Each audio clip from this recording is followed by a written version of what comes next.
Баршаңызға қайырлы күн, сіздермен бірге Айгерім. Бүгін сіздермен көпшіліктің жүрегін жаулаған өте дәмді әрі жұмсақ жасалатын шоколадный пломбир тортының рецептімен бөлісемін.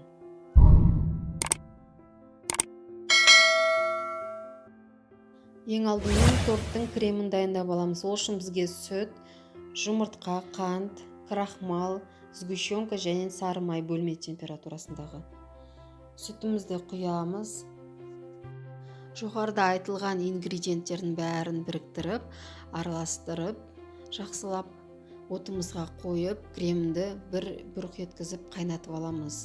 Кремді ұзақ қайнатуға болмайды, қайнату барысында жиі араластырып тұрыңыздар.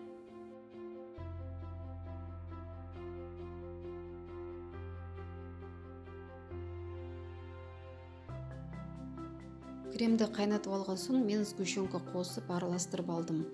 Одан соң осылай бөлек ыдысқа құйып алдым, өйткені креміміз бізде суып тұру керек. Кремнің бетін міндетті түрде целлофанмен немесе пищевая пленкамен контактны қылып жауып қоясыздар. Осылай бір-біріне тиіп тұру керек.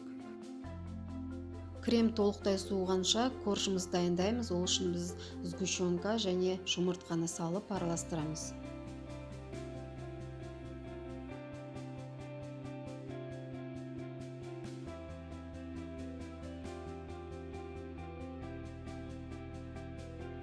Үстіне бөлме температурасындағы сары майды салып араластырамыз.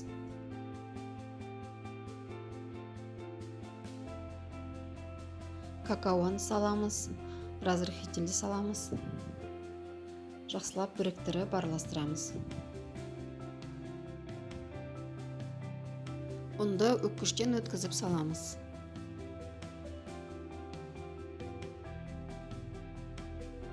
Миксердің көмегімен массамызды араластырып аламыз. Мінекей қамырымыз осындай сұйық түрде болады. Пергамент қағазын үстіне осындай домалақ кольцо қойып, қамырымызды салып, бір тегіс қылып жайып аламыз.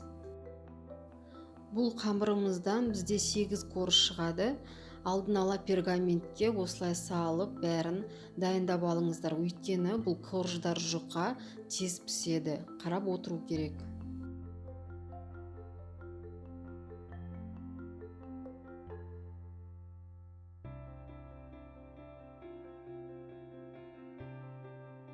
Алдын ала қызып тұрған пешімізде 180 градуста 5-7 минуттай пісіріп аласыздар. Және де айта кететін жайт, әркімнің пеші әрқалай, сондықтан тестаны қарап тұру керек көтерілгенше.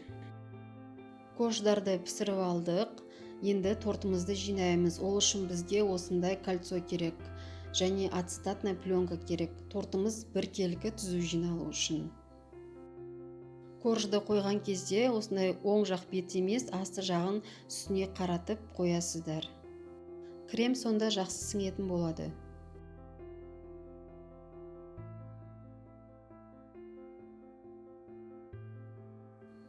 Бір жарым ас қасықтай кремді салып, крем, корж осылай жинап шығасыздар торттарыңызды.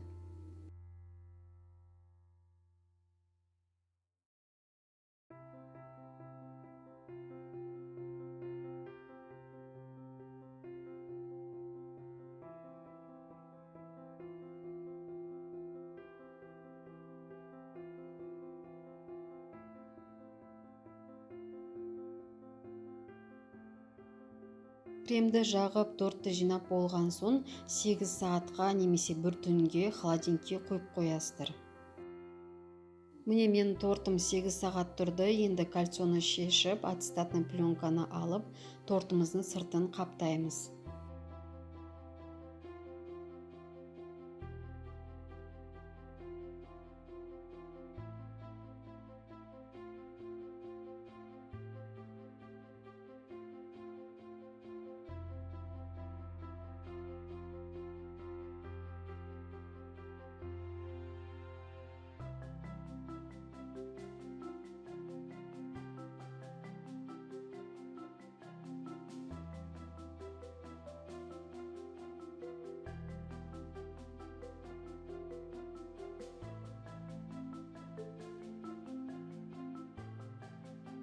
Тортты қалауларыңыз бойынша әрлеп шықсаңыздар болады.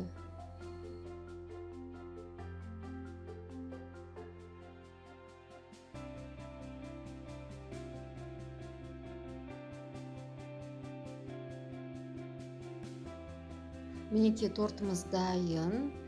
Ас болсын. Міндетті түрде жасап көріңіздер. Өте дәмді әрі жұмсақ, көңілдеріңізден шығатын болады.